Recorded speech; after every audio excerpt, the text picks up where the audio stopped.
ദൈവത്തിൻ്റെ അതിപരിശുദ്ധ നാമം മഹത്വപ്പെടുമാറാകട്ടെ. നമ്മളിന്ന് വായിക്കുന്നത് വിശുദ്ധ ലൂക്കോസിൻ്റെ സുവിശേഷം 10-ാം അധ്യായം 16-ാമത്തെ തിരുവചനം. നിങ്ങളുടെ വാക്ക് കേൾക്കുന്നവൻ എൻ്റെ വാക്ക് കേൾക്കുന്നു, നിങ്ങളെ നിരസിക്കുന്നവൻ എന്നെ നിരസിക്കുന്നു, എന്നെ നിരസിക്കുന്നവനോ എന്നെ അയച്ചവനെ നിരസിക്കുന്നു. പരിശുദ്ധ തൃത്വൈക ദൈവത്തിന് സ്തുതി. യേശു താൻ അയച്ച 72 ശിഷ്യന്മാരോട് അന്ന് പറയുന്ന ഒരു തിരുവചനം, എന്നെ അയച്ചവനെ, സാക്ഷാൽ സ്വർഗസ്ഥ പിതാവാം ദൈവത്തെയാണ് ഞാൻ തരുന്ന വാക്കുകളിൽ നിങ്ങളിലൂടെ എല്ലാവരും കേൾക്കുന്നത്. ആരും നിങ്ങളെ നിരസിക്കുവാൻ ഇടവരാതിരിക്കട്ടെ.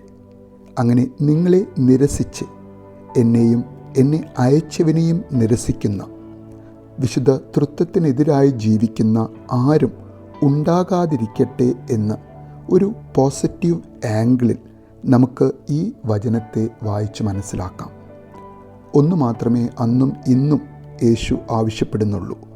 എത്ര തിരക്കു പിടിച്ച ജീവിത സാഹചര്യങ്ങളാണെങ്കിലും തിരക്കൊഴിഞ്ഞ സാഹചര്യങ്ങളാണെങ്കിലും എൻ്റെ വാക്കുകൾ കേൾക്കുവാൻ, ആ വാക്കുകൾ ഒരനുഭവമാക്കി ജീവിതത്തിൽ മുന്നേറുവാൻ, അങ്ങനെ വിശുദ്ധ തൃത്വത്തെ ബഹുമാനിച്ചും ആരാധിച്ചും വിശുദ്ധ തൃത്വത്തിലെ മൂന്നാമത്തെ ആളത്വമായ പരിശുദ്ധാത്മാവ് നമ്മിൽ ധാരാളം നിറയ്ക്കുന്ന ഫലങ്ങൾ മറ്റുള്ളവരിലേക്ക് പകർന്നു കൊടുത്തും ജീവിക്കുവാൻ ആവശ്യപ്പെടുന്ന, അങ്ങനെ ആഗ്രഹിക്കുന്ന നമ്മുടെ രക്ഷകനായ യേശു, ആ യേശുവിനെ നമ്മുടെ ഇടയിലേക്ക് അയച്ച പിതാവാം ദൈവം, യേശുവിൻ്റെ മുൻപിലും ആ പിതാവാം ദൈവത്തിൻ്റെ ഇഷ്ടം വാക്കുകളിലൂടെയും പ്രവൃത്തികളിലൂടെയും ലോകത്തിലേക്ക് എത്തിക്കുവാൻ പരിശ്രമിക്കുന്ന ശിഷ്യർ, യേശുവിൻ്റെ പിന്നിലും അണിനിരക്കുന്ന സമയം, ദൈവവേല ചെയ്യുവാൻ സന്നദ്ധരായ സ്വർഗരാജ്യത്തിലെ വേലക്കാർ, ആ വേലക്കാരുടെ സ്ഥാനത്തേക്ക് കടന്നു വരുവാൻ നാം ഓരോരുത്തർക്കും പരിശ്രമിക്കാം. അങ്ങനെ നമ്മുടെ വാക്കുകളിലൂടെയും പ്രവൃത്തികളിലൂടെയും ദൈവരാജ്യത്തിൻ്റെ സന്ദേശം മറ്റുള്ളവരിലേക്ക് പകർന്നു കൊടുക്കുവാൻ യേശു അതിയായി ആഗ്രഹിക്കുന്നുണ്ടാകാം. അതിനായി യേശുവിൻ്റെ സന്ദേശങ്ങൾ ഗൃഹസ്ഥമാക്കുവാനും, അങ്ങനെ നമ്മുടെ സ്വന്തം സന്ദേശങ്ങളല്ല മറിച്ച് യേശുവിൻ്റെ സന്ദേശം നമ്മിലൂടെ മറ്റുള്ളവരിലേക്ക് പകർന്നു കൊടുക്കുവാനും യേശുവിനെ കാണിച്ചു കൊടുക്കുന്ന ഒരു വ്യക്തിയായി ജീവിക്കുവാനും നമുക്ക് ഓരോരുത്തർക്കും സാധിക്കണം.